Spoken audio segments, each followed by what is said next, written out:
Hi everyone, welcome you all to the class of Company Administration. In modern days, huge investment is needed to start and carry on a business. Single person cannot contribute to the entire requirements of the business. In order to start a large scale business requiring huge investments, the better option is to start a company. In this chapter, we study the meaning of company, features, types of company, and steps in the formation of the company. First, we move on to the meaning of company. The word company is derived from two Latin words com and panis. Com means together and panis means bread. It means an association of persons who took their meals together. Next is a definition. Here two definitions are given. The first definition is given by Professor Kane. According to Professor Kane, a company is an artificial person created by law having separate entity with a perpetual succession and a common seal. It's a very good definition as it comprises many features of the company. Next definition given by the Companies Act 2013. According to Section 220 of the Companies Act 2013, a company is defined as a company incorporated under this Act or any previous law. Next is the characteristics of a company. A company formed and registered under the Companies Act has certain special characteristics. The first characteristic is artificial person. A company comes into existence by registration process. The registration process is also referred as incorporation of the company. On incorporation, a company becomes an artificial person in the eyes of law, and it has a distinct name and perpetual succession. Next is a voluntary association.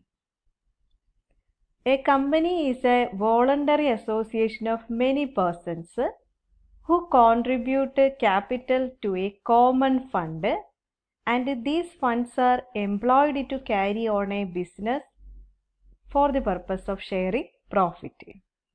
Third point is incorporated association. A company must be incorporated or registered under the Companies Act. In the case of companies, the registration is compulsory. Fourth point is share capital. In order to start a company, the finance is required. The finance required for that companies are collected from the public. The money so collected is called the capital of the company, and the capital is divided into small denominations, and these small units or denominations are called shares. Fifth point is a separate legal entity. It means the existence of a company is independent. That is, it is separate from its members or owners. Sixth point is perpetual succession. The word perpetual succession means continuous existence. A company has a perpetual succession. That is, a company never dies. The membership of company may change from time to time, but it does not affect the company's continuity.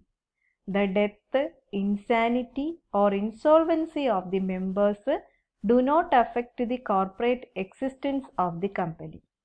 Next is separate property. A company is a legal person. Company is an artificial person. Therefore, the company can hold property in its own name.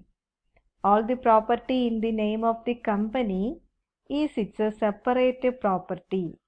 That properties are controlled, managed, and disposed of by the company in its own name. That means a company can buy a property in its own name, and it can sell the property in its own name. Next is capacity to sue and being sued. Being a legal person, a company can file suits. Suit means cases against others on its own name. Similarly, the suits against a company can also be filed in the company's name. Next, a common seal. A company has a common seal.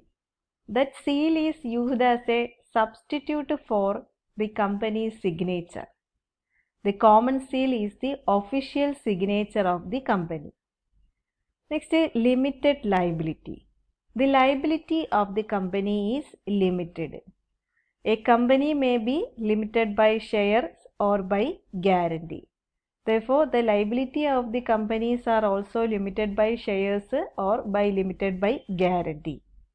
Next is a freely transferable. The shares of public company are freely transferable. It can be purchased and sold in the share market. And the last point is a separation of ownership and management. Company is an artificial person created by law. Company is owned by shareholders. The large number of shareholders are there to control and look after the affairs of the management of the company. Usually, the management of the company is vested with the board of directors. Board of directors are the elected shareholders, or from among the whole shareholders, some persons are elected. That elected members are called board of directors. This board of directors manages the policies of and the businesses of the company. That's all. Thank you.